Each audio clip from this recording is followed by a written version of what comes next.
And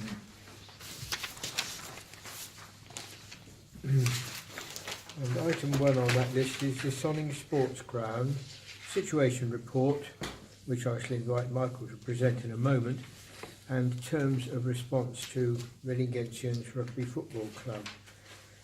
Before we start this discussion, gentlemen and lady, may I ask you please to be patient with one another. This is a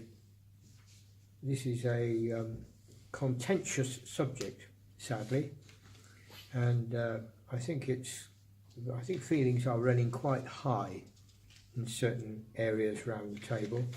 So you're all invited to make a contribution. This is probably going to be the longest discussion on this agenda this evening. So Michael, would you like to start telling us about the current situation and what's happened since the Executive Committee meeting a fortnight ago, please? A lot of email correspondence. If I just show you in this file that chunk of paper there, that lot, is hard copies of emails which have passed my desk in the last two and a half weeks. So, Michael, up to you. It has been a very fast-moving 2.5 weeks, or 2 weeks, since the Executive Committee meeting. I'll give you the headline, which is that last night at 11 p.m, sadly, Reading Gentians withdrew their request for us to approve an artificial grass pitch. So, as I said to David as we walked in, I don't know whether I believe that withdrawal, because to my knowledge the Rams have picked up their stumps and walked away at least 3 times before. So I await further developments. But anyway, as things stand, and it is as things stand, I would characterise what they have decided as an astonishing act of self-harm, and I'll explain why I think that act of self-harm has come about. When we met 2 weeks ago, the executive, we agreed our negotiating position, and we have been using Richard Griffiths, who is, as you know from previous reports, the retired senior partner of Blandy and Blandy, solicitors in Reading, and also a retired employment judge. So Richard has been attempting to keep the two parties together, and that effort started back in October, I think, and obviously was still going this morning.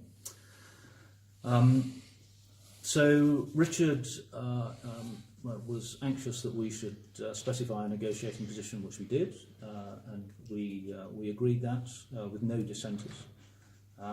And Richard went to a rugby match at the Old Bath Road on Saturday, where he was entertained, and he discussed the proposals that we put.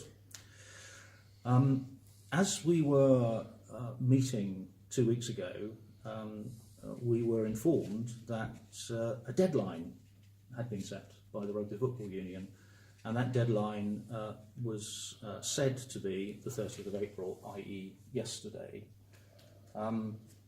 And that came as a great surprise to us, because these discussions with the Rams have been dragging on remorselessly for 8 months now, with no great urgency attached to them. And so we were astonished that a deadline existed and that we hadn't been told about that deadline. And when we met 2 weeks ago, we said, well, we'll do our best to come to a decision. Some people at that meeting felt that while we were going to be sitting here this evening, we might be asking council to decide whether negotiations should continue or not, but obviously that decision is out of our hands now, as the Rams have withdrawn their application. So the Rams came back in writing yesterday with their response, to our proposals. But at the same time, or should I say, in the aftermath of receiving that feedback, I asked Richard Griffiths to establish whether this deadline was real or not. And we received an email from the RAMS, which in one paragraph said that the deadline was actually the end of May, and then in the following paragraph said that it was in the middle of June. So the deadline, which had appeared to be immovable and important, actually disappeared into the distance.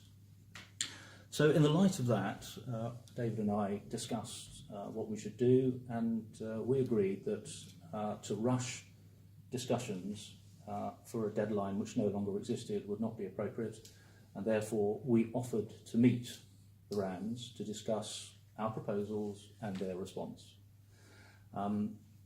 This is where it becomes rather peculiar, because they insisted that we change our negotiating team, and specifically they wanted me away from the negotiating table. So as the good sportsmen that they are, essentially what they wanted to do was to choose their opposition. And I think that all sportsmen know that when you go into a match against an opponent, you do not choose your opposition. So because we wouldn't change our negotiating team effectively, they said, we're not going to play them, and so they have walked away. I have to say that this seems to me to be an extraordinary way for them to represent the interests of the club and the rugby community. It doesn't seem to me to be a rational act, but there we are. What I have here, if anybody's interested, is I have the last communication from the RAMS, which came at 11 o'clock last night. Obviously I have responded to that. I responded in short form quite early this morning, because I thought that we needed to note that we would be sad that such an event had come to pass. And I have responded in long form just before I left to come to Reading this afternoon, because in effectively shouting over their shoulders that it was all our fault as they left the field, I didn't think that we should leave their tendentious statements unchallenged. So if anybody is interested, I have papers here which I am happy to pass around, but you might not want to take one, because if you get involved with the artificial grass pitch, you can see what happens to David's file. In the course of discussions over the last 48 hours, Andy Lynch, who is the chairman of the RAMS, wished to come to our meeting tonight to present the RAMS case. As I've explained, given that the deadline that they had previously notified us about was not a deadline, David and I thought that the appropriate forum to discuss this matter was our negotiating committee, which is effectively the executive committee. As discussions about his coming tonight proceeded, it became apparent that all he proposed to do was to repeat the RAMS negotiating position, which obviously is in writing. Given that we hadn't had a chance to respond to that, discuss it with them, we didn't see much point in him coming along tonight to state a case which, if anybody's interested, again, we can circulate their case. But it all seems a bit academic now, as they've picked up their rugby ball and run away.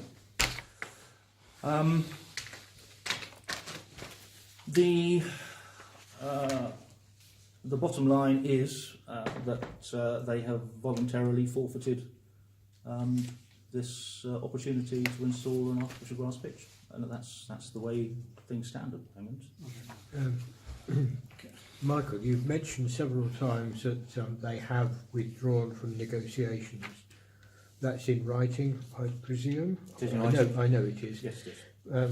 It might be because when that was when Rams came up with that, and you responded to Richard Griffith, and Richard came back and said, I don't quite read it that way, Michael. Would it be worth our while reading what you regard as their withdrawal from the team? If you can come across it quickly. Well, I think it's about the final paragraph, isn't it, or two?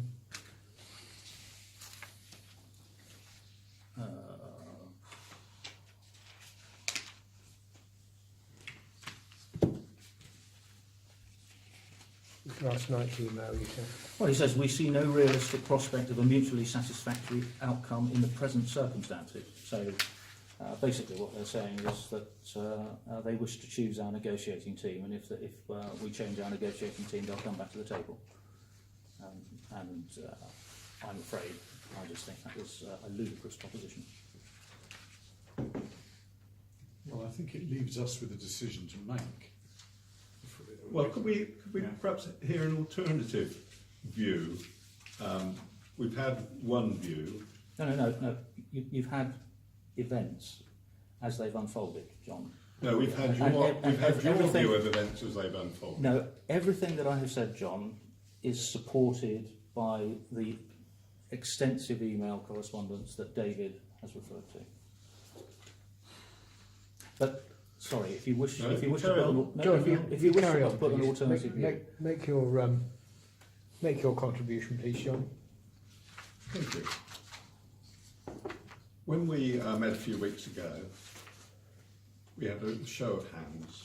There were 5 of us voting, and 3 to 2, the group voted in favour of recommending that we suspend, stop, finish with the negotiation with Rams. So I was one of the people that would like the negotiations to continue, and I thought, 3 to 2, Jeremy Corbyn would have called that a victory. So I was quite encouraged. But we've got to go back to the start now, because the issue is that this process, as I would hardly need to remind you, has failed completely. We've been at it for 18 months. The first round failed badly, and in the process of that failing, there was a huge falling out, slinging of mud, and a general disagreement, which led to the end of the first round. So we started again, and we had Richard Griffiths OR on board to help us as mediator. And Richard laid out the basis on which we agreed to go forward, which was essentially a fresh start. So all offers withdrawal, let's look again and see where we can get to. It became clear to me in this last month or so that there is no progress being made again for exactly the same reasons as was first time round, and that we hadn't actually met our undertaking to make a fresh start, and that we were turning up the same old arguments and the same approach that led us to fail in the first place. Now, of course, I'm speaking from the point of view of somebody who thinks that there's benefits for both sides, and both the rugby club and the OR club can enjoy a good deal. So, what I want to see is negotiations continue, and in order to do that, we need a fresh negotiating team. There is no way that it's going to go anywhere without a new team.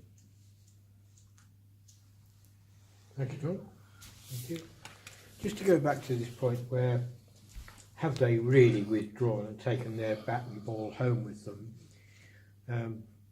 Richard, on the 1st of May at 9:22 this morning, said, thanks. I'm not sure it's entirely fair to describe it as a withdrawal without further comment. It is clear from Bill's email that they have given up because they believe, rightly or wrongly, that in the current circumstances they simply cannot make any progress.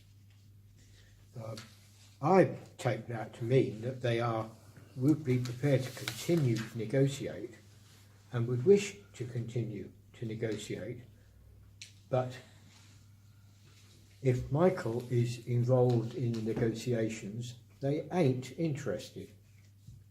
There's a personality problem here, and Michael is absolutely right, in my view, that when you play an opposition, you cannot choose the opposition team. They have to accept the team that is fielded. Well, No. might I have a comment on that? Mm.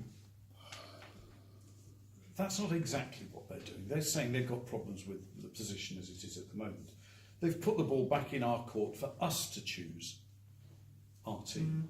We can do so by repeating, as we now have done quite a lot of times, you can't choose the opposition, and we can say, no, we're not prepared to budge. And there is a strong case for that, because I think they've over-personalised it, and I feel at times somewhat bullied in this situation. But we still have the option to be positive, to say we actually want to go forward, and for that reason we are forming a completely new group to try and come to some positive conclusion. My own view is, I've a lot of sympathy. I was the other person who voted to continue, but 40-something% of me was ready to vote the other way, and to be honest, because I'm sick to death of this. When I came onto this body, I did not come on in order to read the sort of stuff that's been flying backwards and forwards for over a year now. And Michael is less culpable of that than the other side, but somehow we have got into completely negative communication. And I think it's time we did decide either that we're going to say that's the end of it, we've had enough, or we're going to take a positive view and say the only way we can move forward is to have a different group. And I think discussing anything in between those is a bit pointless, and it's just repeating positions we've been in before, and perhaps even causing unpleasantness amongst ourselves. It's time we sorted it one way or the other. My own preference would be for trying to be positive, even if we don't necessarily feel they deserve it. Because I don't think it'll just go away if we say no. They're quite a big local institution now, and I suspect there'll be, they'll have something to say about it, and it'll all be our fault, whatever. Now, that's not a reason not to do it. But there we are. No, we are being pressured to some extent because, as I understand it, the Rugby Football Union are now investigating the possibility of siting the AGP at a different location from the Old Bath Road. Now, John earlier on said that he was hoping that negotiations will continue, but that we would need a fresh negotiation team. Well, I think that because of the personalities and the dirty water which has gone under the bridge, that I have some sympathy with that view. But whether anybody from this council is prepared to form a working group, to meet with the Rams and to thrash things out without Michael's involvement, I rather doubt. I don't think there's anybody here who has got sufficient detailed information of this problem to really lead the OR Council into the negotiation. Might I just explain my position, because I don't understand the detail, and I don't wish to be honest, it bores me to tears. But my journey towards a position where I feel less confident we've been in the right has been that initially I felt that Michael had a far better grasp on this than any of the rest of us, and was taking it forward in a way which represented our interests. I was pretty appalled by some of the communications he got, which seemed to me to only strengthen our case for saying, that's it, we're not we're not prepared to move. We then got Richard Griffiths involved on the basis that that would provide us with some more expertise. And I think it's fair to say, and I hope you'd accept this, Michael, that your view and his of the position do not concur. That things that we've been worrying about, and things that Michael has felt were significantly important, Richard's view is actually we don't need to worry about them as much as we were, and that a way forward without quite so much anxiety would be possible. And on that basis, I think I'm starting to feel that it's not entirely to our credit to walk away, and I quite recognise we've been put in a position where not walking away is, does feel rather as if we've been bullied into a position. But on balance, I'm in favour of keeping going. Thank you, Chris. As a member of the Executive Council, would you give us the benefit of your extra knowledge that you gleaned today? I'll do that, Mr. Chairman. Thank you very much. I've viewed this whole thing with complete indifference for the last 18 months. And I voted that we should withdraw. We shouldn't give our permission for it. But I've completely, unreservedly changed my view. I've done a complete volte-face for this reason. When I heard that Andy Lynch had requested to come here again and plead his case, I dug into my archives and produced two things. Some of you might have seen it. When Andy welcomed us to the club at the dinner on the 2nd of September 2016, he stood there and he said, in 18 months, 2 years' time, gentlemen, and he waved his arm across the front of the clubhouse saying, you'll see an artificial pitch there. And everybody clapped and said, great. And then I think on the council meeting on the 20th of September, Andy and Gary Reynolds came here and I recorded, as I'm doing now, what they had to say. And I was actually impressed what they said. I thought they gave a very clear picture of their requirements, and I was impressed by that. I picked up the point from the headmaster when he said that the Maidenhead Rugby Club have an AGP, and I thought, well, I don't know what an AGP looks like. Let me go and have a look at one and touch it and feel it and just see what it's all about. So this afternoon I went to the Maidenhead Rugby Club and I looked at their AGP and I met with Stephen Boff. I didn't arrange this, he just happened to be there. He's the chairman of the Maidenhead Rugby Club. And I said, tell me about AGP, just tell me what an AGP is, how does it work, what is it? And he said, and he described it to me, and there were people training on it, and there's all sorts of activities going on it. He said, Chris, he said, it's the most wonderful thing we've had. We've had it for 5 years now. It's a wonderful facility. We use it, 24/7, all that sort of stuff.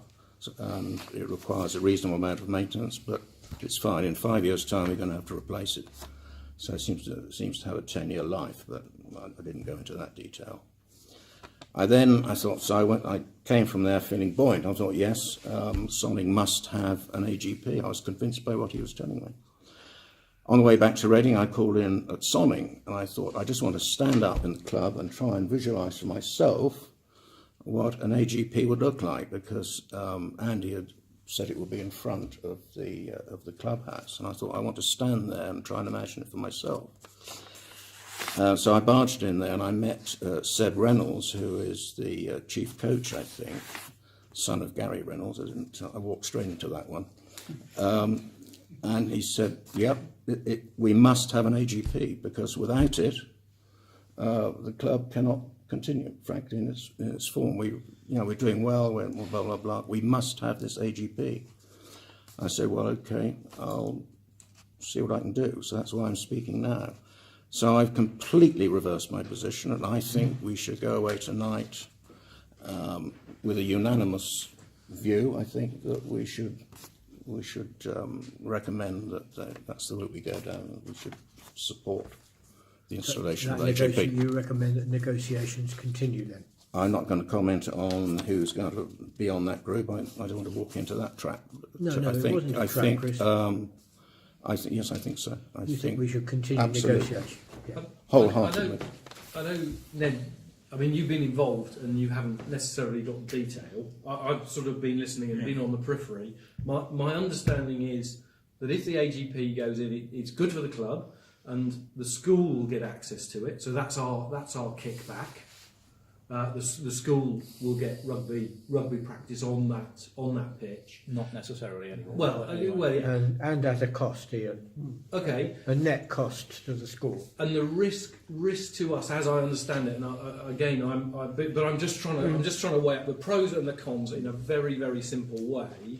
The con is that the way the lease is written, it means that we could be liable for recreating that AGP should we wish to do something with the land that is ours and had to relocate the Reading Ensigns. Is that correct? I mean, have I missed? I mean, I know there's not detail there, but that's fundamentally it. That's fundamentally it. The carrot for us is that the school gets use of the facilities, and the liability is that ultimately.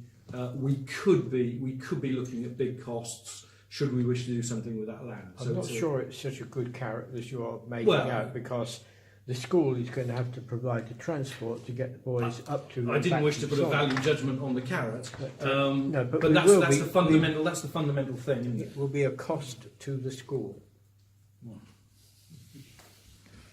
Okay. Yeah, I think if we're speaking for the school, I mean, unless actually doesn't want to say anything, it would be useful to hear. I mean, I haven't changed my view at all. From the very beginning, I thought it was a good. It's a good idea. I still think it's a very good idea to have an artificial pitch on the Old Bath Road. Definitely. But can you see a regular process whereby, when it comes to a games lesson, they're all jumping on a coach and going back to the Old Bath Road? Not so much a games lesson, but be selected fixtures and select sort of senior games. But not just for run-of-the-mill training, right? There may be some possibility of that, but the thing is with an artificial pitch, the best thing is when you actually are able to, in its use, is that, so for example, like Maidenhead, and they have games all the time. That's the there's potential to play on it all day, and that's which you just don't have. Well, I think Reading Ensigns were proposed to have the same. So the pitch at Sonning at the moment is deteriorating badly because it's overused. That's why the RFU chose it for the AGP. Just on the subject of the school's use, what's on the table at the moment is free use of the AGP on a Wednesday afternoon during the Michaelmas term, which has a value of about £1,200. But you'd have to pay for coach travel backwards and forwards, which I think you said was £250 each time, and therefore that's a cost to the school. Take minibuses there, for example. We costed it out last time, and last time the costing was £250 a shot.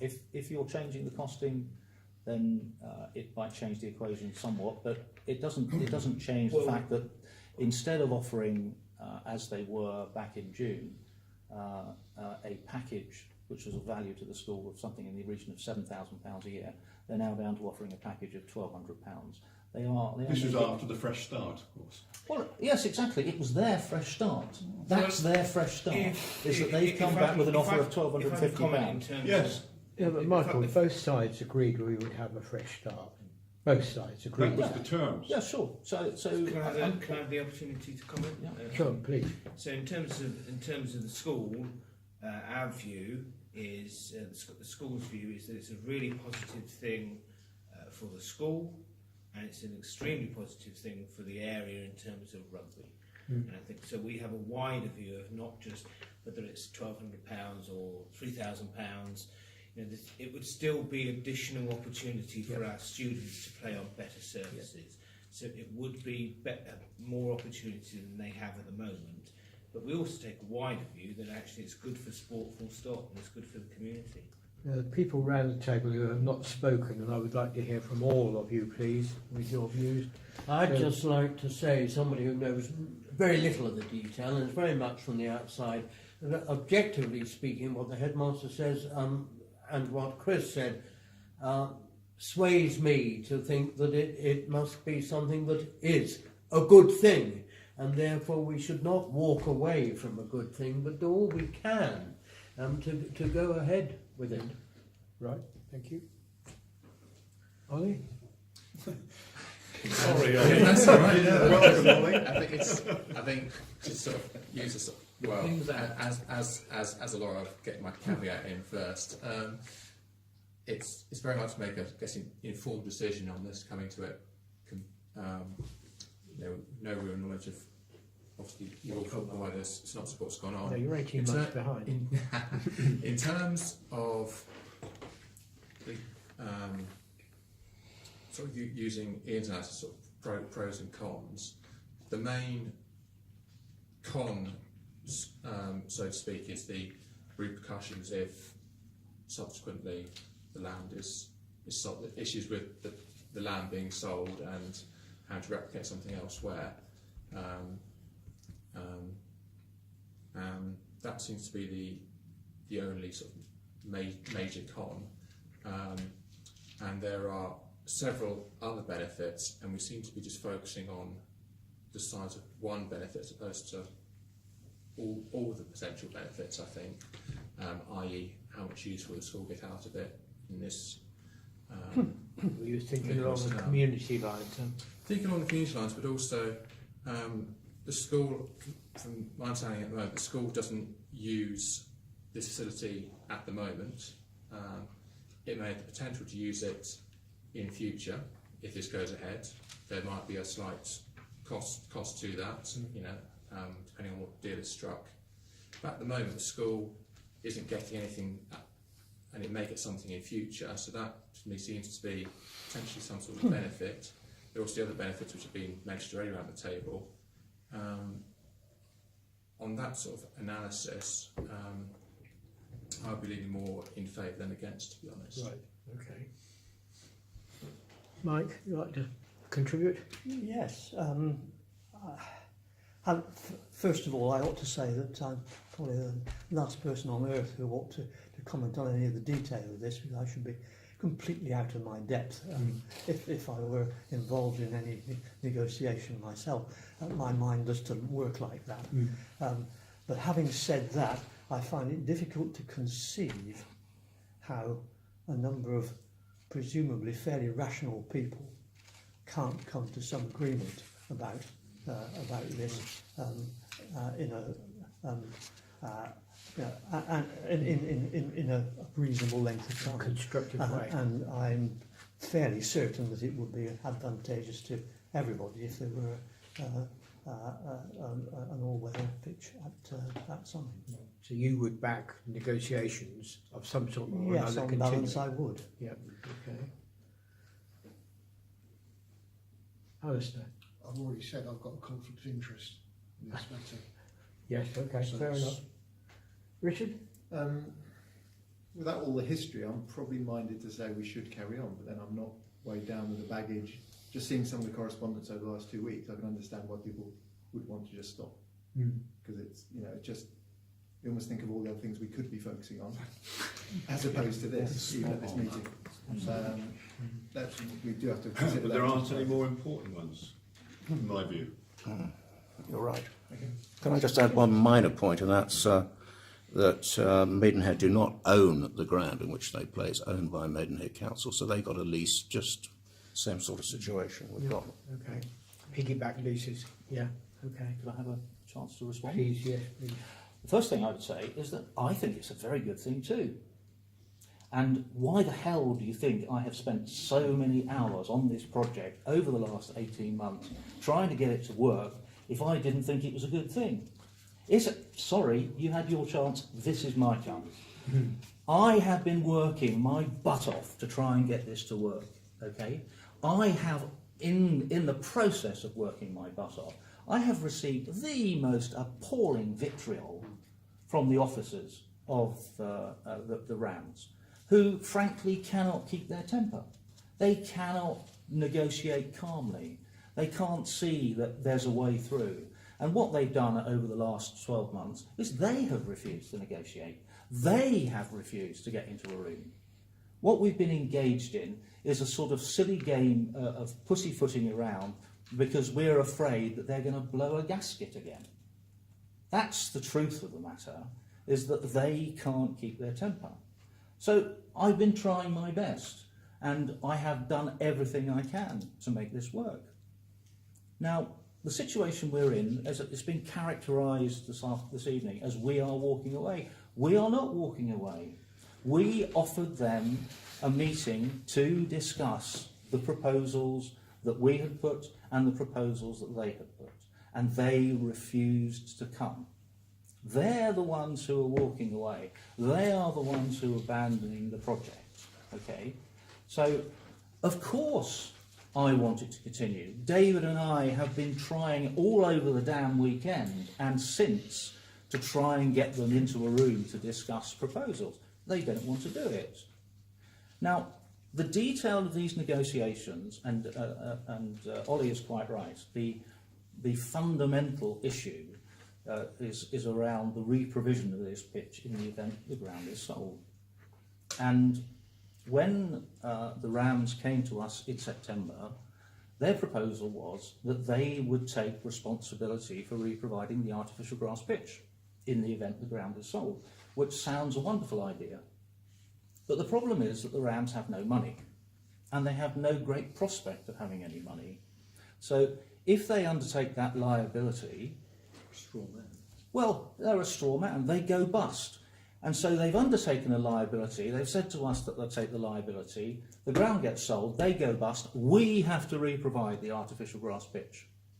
Okay, so it's not only a straw man, it's a straw promise. So in an attempt to solve this problem, what we proposed to them was that we would loan them money in the event that the ground is sold. Okay? So in other words, we are trying to facilitate their dream.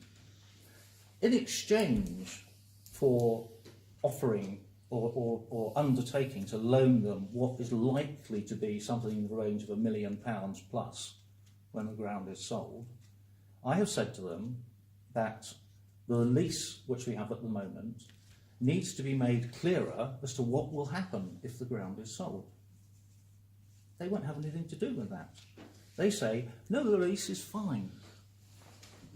The lease as it stands is absolutely perfect. And of course it's perfect, because in the event that the ground is sold, they will reopen negotiations and they'll say, now we want some more. We are now being awkward. And this is not a deal that I could recommend to council. So anybody who takes on this negotiation has got the same problem. They have a problem that it is our money down the road which will facilitate this deal, and if we offer to lend them that money and we get no certainty in return, we are doing another bad deal. Okay, so I mean, that's the essence of the problem. I would like to say that even though I'm having to take the minutes, you know, if I had to put up with the kind of situation that you've had to put up with as a volunteer and as a hard-working volunteer for the ORA, I would walk. Now I'm not as committed as you possibly, but I do think that there is, you know, contributory negligence on the Rams' part if they are treating you in this way, expecting some kind of positive outcome. So I think, you know, clearly things have broken down, and I don't know all the details, and I'm sure that, you know, it's not completely black and white, but and I hear everybody saying this is a good thing, like motherhood and apple pie, and I agree it's a good thing, but actually if the negotiations so far have led to that breakdown, I'm not sure who the hell's going to take this on to drive it forward if this is the you know the kind of result for our point man being, you know, taking this level of kind of you know, difficulties and abuse. You're only hearing one story. You're only hearing one man's view. That man. Yeah. Well, have you got a contrary view, John? No, I haven't, but Richard Griffiths has. Yeah. And he wrote it. Well, for Richard this Griffiths. meeting? Richard, if you wish to hear the situation on Richard Griffiths' view, Richard Griffiths' view is that we should go into negotiations with a simple principle, which is that we should be no worse off than we are at the moment. Right. Okay. Mm-hmm. Now, as a headline, that's great. That would work well in the sun. The difficulty that we have is that sitting beneath that headline, we know that there are a substantial number of detailed issues which would need to be resolved. And Richard might say, we should be no worse off. And then he says, but of course the devil is in the detail. He always says that. Yeah. And Well, of course, the devil is in the detail. Well, yes, of course, and we know what the detail is. We know what the detail is. Now, the other thing about Richard's approach, and he's put this in writing numerous times, is that the parties have to trust each other.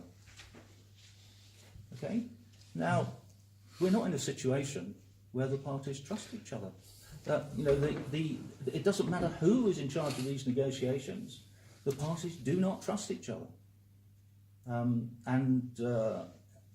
Unless they are willing to sit down and talk through the detail, we're not going to get anywhere. They would be willing to talk, Michael, provided you are not there. Okay.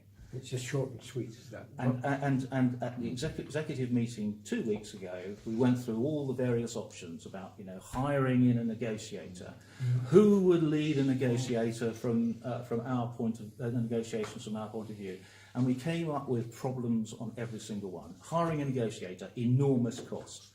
Yeah. Yep. Leading someone else from this group leading. Everybody is saying, I'm in favour, but I don't know the detail. And that's what happens at AGP meetings.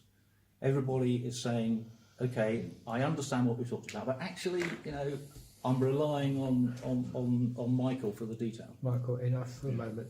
Yep. Ned? I share Michael's narrative of what's happened, but I'm quite convinced, I'm always, at least in the more recent part of my life when I was capable of rational consideration, I always try and say, the person who taught me when I was 14 could stop grinning at that remark as well. What's the alternative narrative? There is an alternative narrative. It will be out there. I'm sure if we went to a committee meeting at the Rams, they would be saying that they come, and because we are not prepared to do X, Y, and Z. Well, the only way forward is to take that past, that baggage of the past, out of it and try and put two groups together which at least partially made up of people who don't carry that baggage. And I say that with great nervousness, because I'm not convinced there's anybody around who has Michael's grasp of the detail. But as I said, we have brought in some advice, and we're actually saying, having brought somebody in, an OR, who has got more expertise and used a lot of his time, that we've read or listened to what he said, and we disagree with it. And that's a different position. I think we should move to trying to find out whether there's an individual, and it probably needs an individual to lead, or a body of people who would be prepared to try and move forward. Or we need to stop repeating the angst of all this, to be honest, and doing their job and beating ourselves up on their behalf. Because Do we think as a group that we have an alternative negotiating group? A leader, for example, who's going to lead it? John, you might be persuading us. I'm more than happy to lead it. But I worry that you have got... I know you worry. I know Mike doesn't like it. I worry that you've got split loyalties. You've got loyalties to the old Reading Gentians Association, and you have loyalties to the Reading Gentians Rugby Football Club. I do. Now, I don't know how you can deal with that. I don't think I could. I think I could. I think it's easier to deal with when you want it to work for both sides. Are you suggesting that Michael doesn't want it to work for both sides then? He has spent hours and hours on this. I don't know. Of course he Can has. I suggest that? Well, can I ask for clarification about what we are meant to do here? Is it making a decision about what we should do next? Yes. Or is it a discussion of the situation report? No, it's a discussion of what we ought to do next. So is it between either everything stops now, forever, as it was, which is Michael's view? Is that right? No, my view actually is that it's not us who are walking away at the moment, it's them who are walking away. Now, they've done this numerous times before, okay? And they usually come back to the table. So we are worrying ourselves here about a behaviour pattern which we have seen before. And my view is that as things stand, with them putting in writing that they're walking away, that is the best situation for us to be in. Okay, if we go back and start trying to say, oh, we want to reopen negotiations, we're immediately on the back foot. They have a planning permission which has got 2 years to run. Okay, so the RFU do not need to set any sort of deadline in respect of this year. The prospects of another rugby club in Reading taking on an artificial grass pitch are minimal. Abbey, I don't think, has a clubhouse. No, we've got clubhouse. A big clubhouse with 6 changing rooms? Yeah, Modern changing rooms? relatively. They're painted every year. Okay, well, I mean, there is a standard here, okay, and Yeah. I've been to Reading engines a lot of times where you've got a drip of water if you're lucky out of the shower for about 20 minutes. well, I suspect that you know, from the point of view of your club, there'd need to be some substantial investment in a clubhouse. So rather than can we just focus? Well, on no. I mean, this is the overall position. The overall position is that the Rams are saying we're going to lose this, but actually the alternatives are not viable, or that at least they're nowhere near as attractive to the RFU. Can I ask about what we need to do as a council? Yeah. So it's either we don't continue negotiations now, rephrasing of my earlier point about it's not forever. We wait and see. We do nothing. We wait and see. Well, we just wait and see, or we are proactive and consider the alternatives. Is that right? Which would include a negotiation. Well, I think we could dismiss the middle one, do nothing. I don't think we can just leave it at that. They're expecting a response from us after this evening's council meeting, and I think we need to make a decision which is sensible and which we can say this is our decision from the whole of the council, and it's then up to them to how they will react to it. Well, I would like a clear thing of what decision we. Well, sorry, Yes. David. Where did they communicate that they were expecting a decision from us? They wrote last night at 11 o'clock that it was all over. So when did they ask for a decision? I'm from not us? sure that's what they did say at 11 o'clock last night. Well, sorry, I've read it and reread it, and it seems to me that they're withdrawing. You see, Michael, you're right, but we've got to have a less confrontational approach, by which I mean that if they are rude or in error, it's not necessarily in our interest to point out that once again they're being rude and they're in error. You know, we've got to have a positive, look, we want to work this out, not just vote, but tone and approach, you know, and I think, I don't feel we've been achieving it. You know, I think we've as far as I understand it, I think we've been right, but I think we've often expressed our position wrongly. Mm-hmm. That's what I think needs to change. Well, our position since September has been expressed by Richard. We haven't expressed it ourselves. So if we've expressed our position wrongly, Richard is to blame. Is that what you're saying?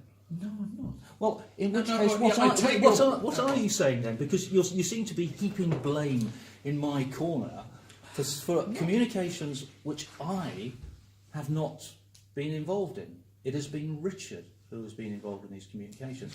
Richard has failed to get them to understand the points which concern us.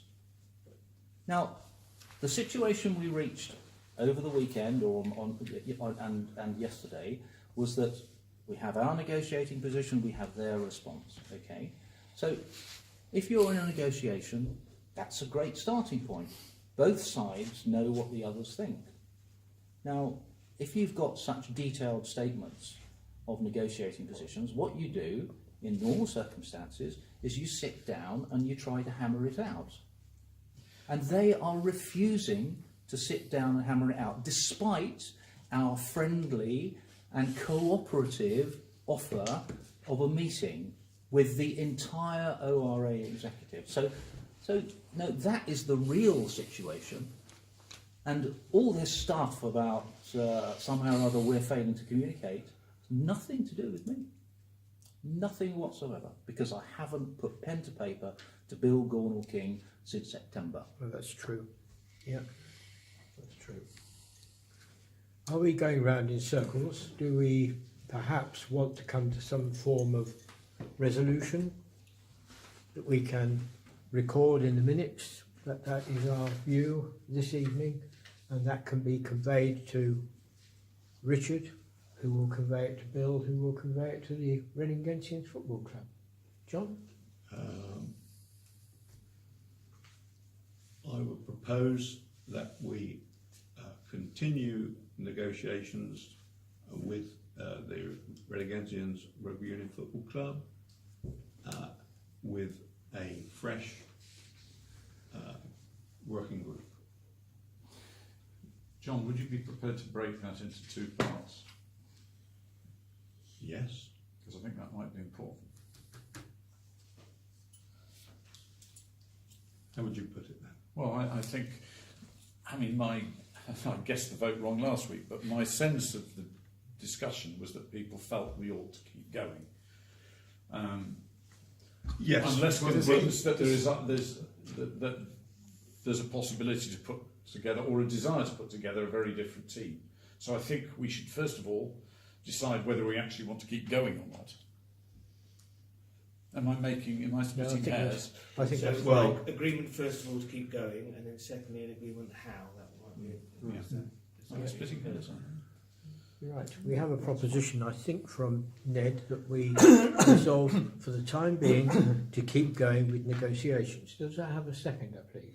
If that's my motion, may I choose some words for it?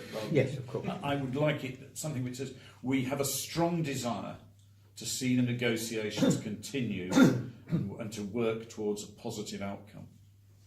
Let's put the ball in their court clearly and with a clear statement of principle. Starting with a meeting between two groups? Yes, absolutely. Ian, did you get that? I'm just putting it down in my best shorthand. Strong desire to continue with negotiations With a view to a positive achieving outcome. a positive outcome, and suggest ASAP or whatever a meeting between the representatives of the two. Okay, well, parties I'm to- perfectly happy to second that, because that's exactly what we were trying to I know. achieve yesterday. And indeed, Yeah, I know. right up to the last minute. No problem at all. Right. Ian, would you read back the So proposition? the proposal is that the ORA Council has a strong desire to continue with negotiations with a view to achieving a positive outcome. Does that sound plausible? Yeah. Yeah. I mean, obviously we can. Well, Ned mentioned Tweak it. ASAP. I don't know whether we want to continue. Well, that may be unnecessary detail. Yeah, Okay. I okay. mean, motions are probably best kept. So the simple and motion's straightforward. been proposed. Michael, are you seconding Yeah, that? absolutely. Right. Yep. So I think any further discussion on that before we take a vote, please? I think that's a no. So those who are in favour of the proposition, please show. Is that unanimous? Abstain. Not quite. Okay. One, Yeah, two, no, three, I'm abstaining too, actually. Sorry? I'm abstaining too, so it's almost unanimous. Yeah. Then Con, Okay. Passed, I'm going to put. Yeah. Okay. no opposition. Thank you. Now, do you have a second half of that proposition, or John, do you have a second half of the proposition? that negotiations proceed with a new AGP group. AGP working group. Okay, well, as a proposition, that needs to have names. Who they are. Yeah. Yeah. And we need to know who's going to lead and who's going to be the rest of the group. This is where we get into real difficulties. And you thought getting someone to take the minutes was tricky. Well, Richard Griffiths would be one name. No, he's not on council. He's He not can't council. be. He can't be. Perhaps we could co-opt him. Well, he has been the independent arbitrator between the two parties up to this point. As soon as he gets co-opted onto council, he ceases to be an independent arbitrator. Yeah, and I think if we can keep him in that role, I mean, it's been. I mean, he may just say, "I'd enough" at any time. Well, he may have had enough anyway. Could the proposal be that we simply form a new AGP working group? Well, it's an Without unrealistic. mentioning names. No, it's an unrealistic. I think proposal. we need to name. I think we need somebody who's going to be responsible for that. I think we need at least to go that far that we mandate or request. Yeah, I value your contributions. So-and-so I value to your form input to this under process. Would you be prepared to be the leader of the new AGP working group? Me? Yes. No.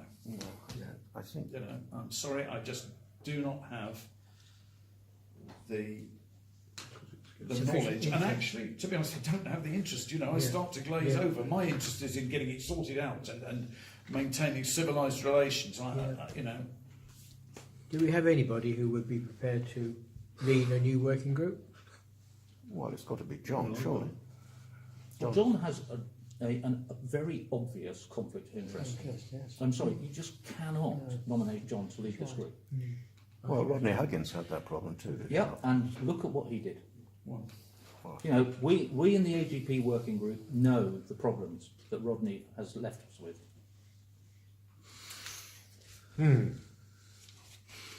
Where do we go then, chaps?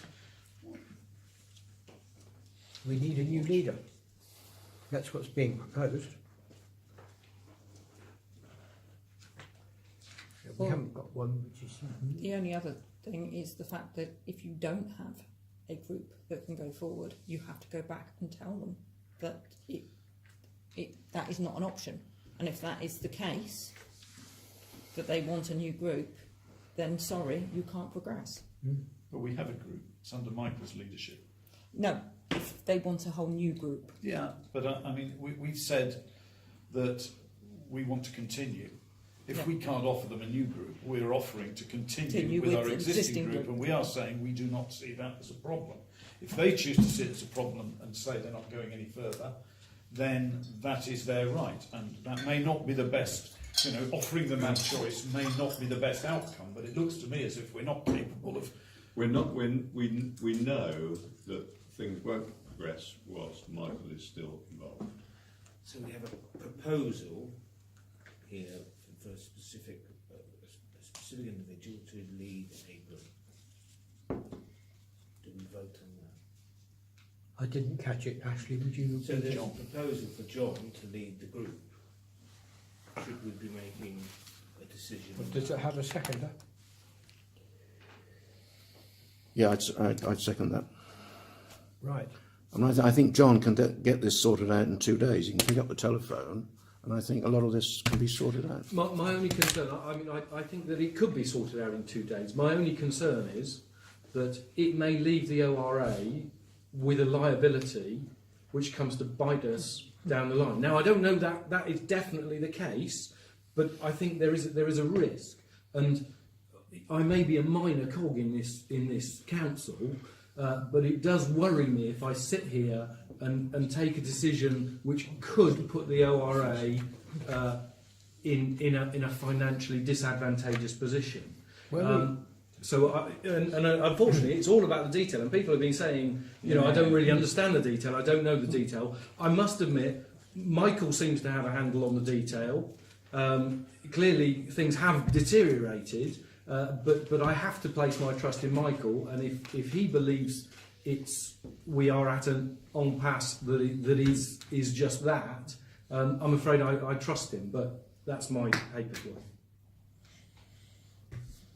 About 2 weeks ago, we had a meeting of the executive committee, and Richard put forward various views. He wanted to make sure that the ORA would not be any worse off as a result of the negotiations over the AGP. We accepted that.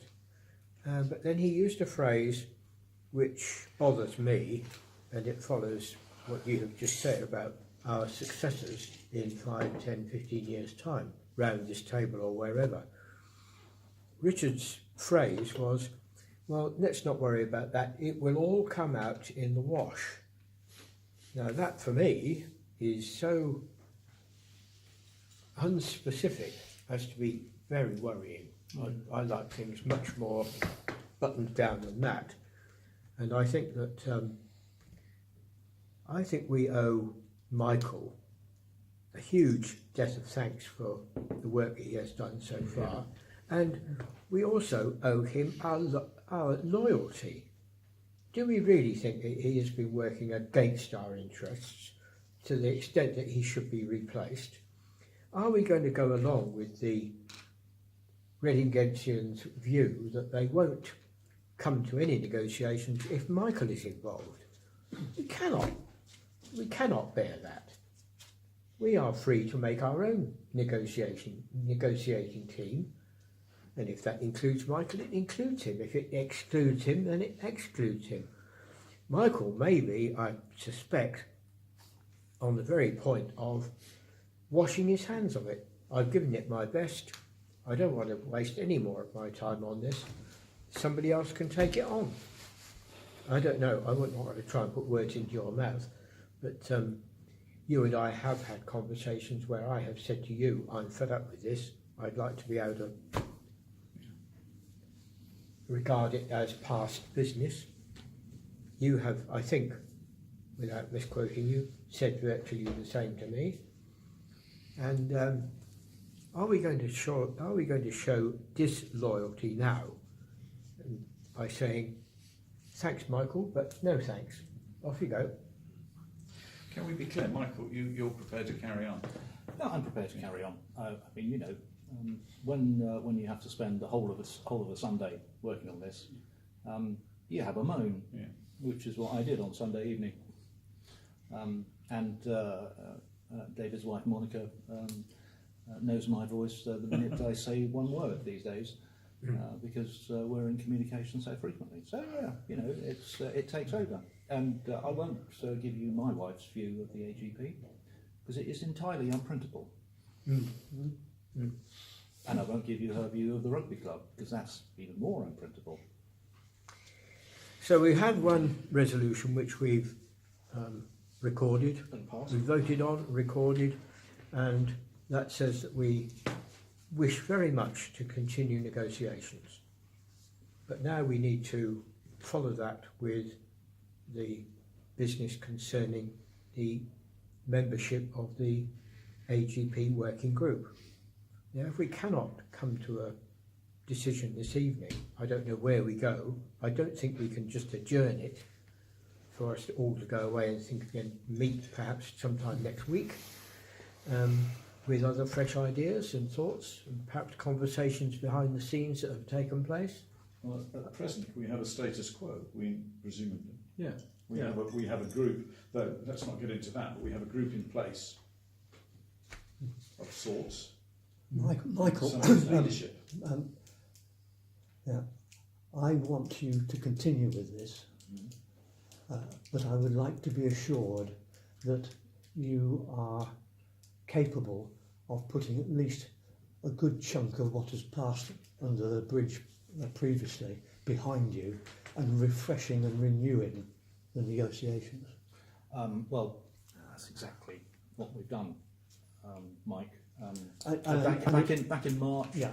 I don't want the history. Actually, No. I want to know what the future will be, and because if you're going to go into this with with the history of the past 18 months weighing heavily upon your shoulders and leaving understandably a nasty taste in your mouth, then we're not going to get anywhere. No. I have. But I want to support you as leading this group. I have acted dispassionately. I have not written to them at all. I have discussed endlessly with Richard how we can put our points across in a dispassionate and sensible way. That's what we've done, okay, and that's what we'll continue to do. Absolutely, Mike. Absolutely. But you have to understand that there is real enmity on the other side.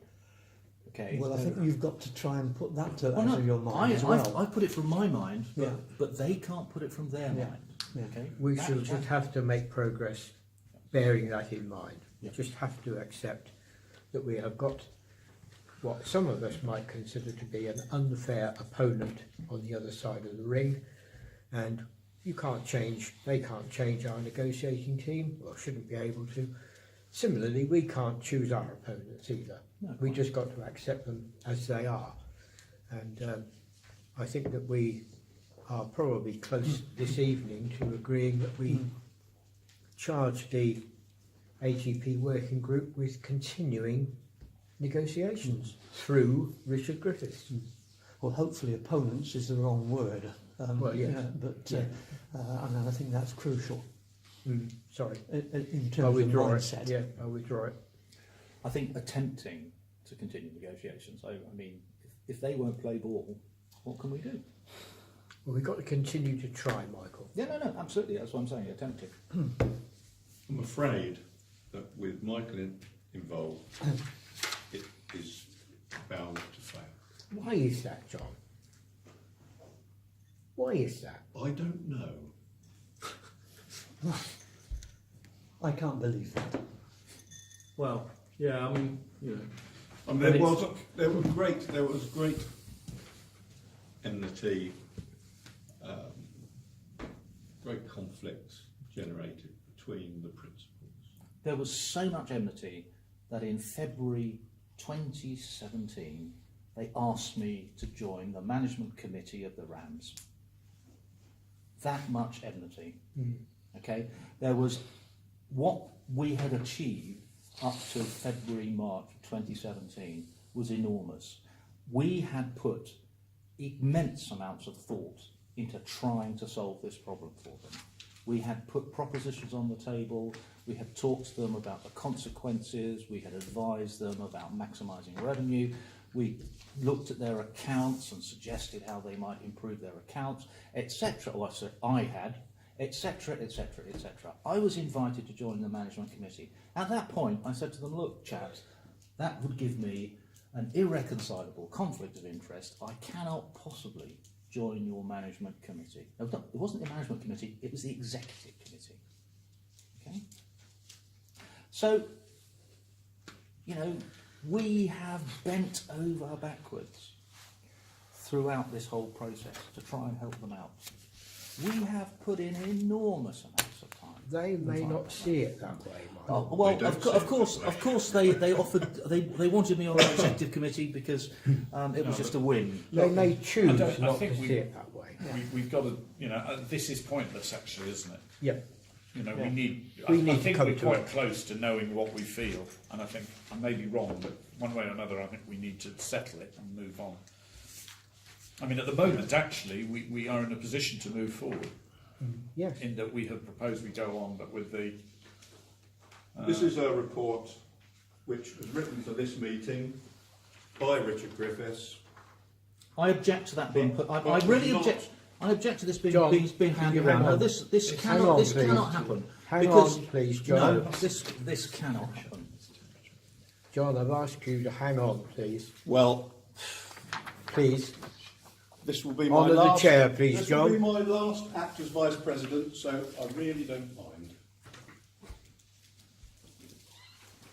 Okay, I what's asked that? you at the beginning of this discussion to try and keep our tempers and keep our reason sensible.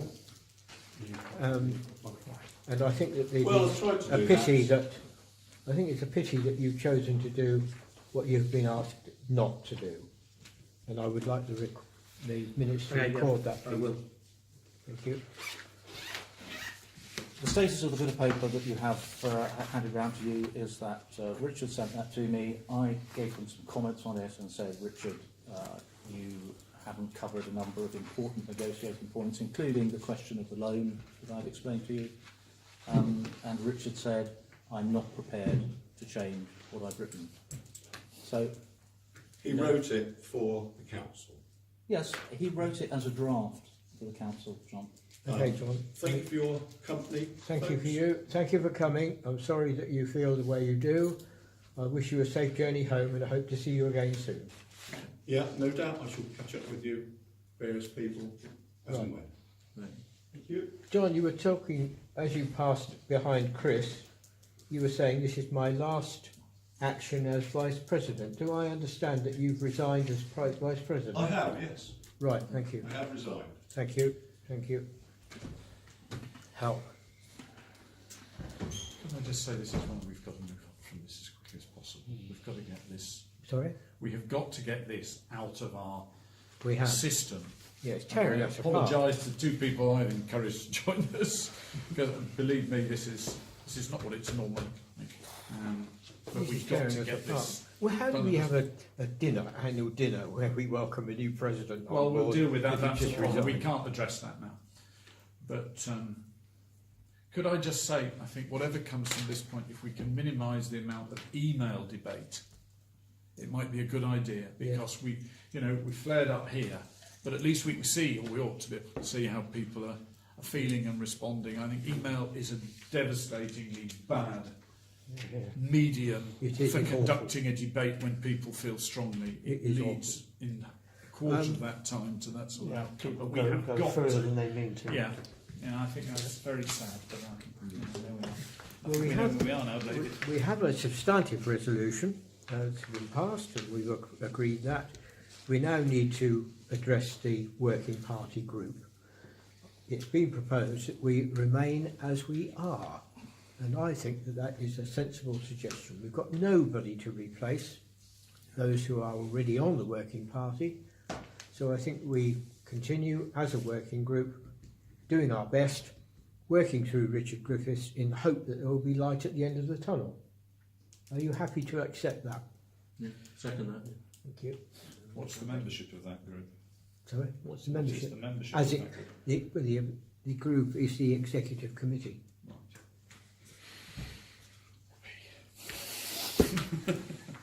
Are you not on the executive committee? Yes. Right, the proposition is that we have a working group which is formed by the executive committee, and that we continue to work through Richard Griffiths in the hope that we will be able to negotiate. Would you like to vote on that, please? Are those in favour? Of course. I think that's unanimous. Oh no, I beg No, your I'm pardon. No. abstaining from that. No, not quite. Abstaining from that, I'm afraid. Thank you for that. I didn't expect that was going to be an easy matter to deal with. Thank you very much, Michael, for your contribution.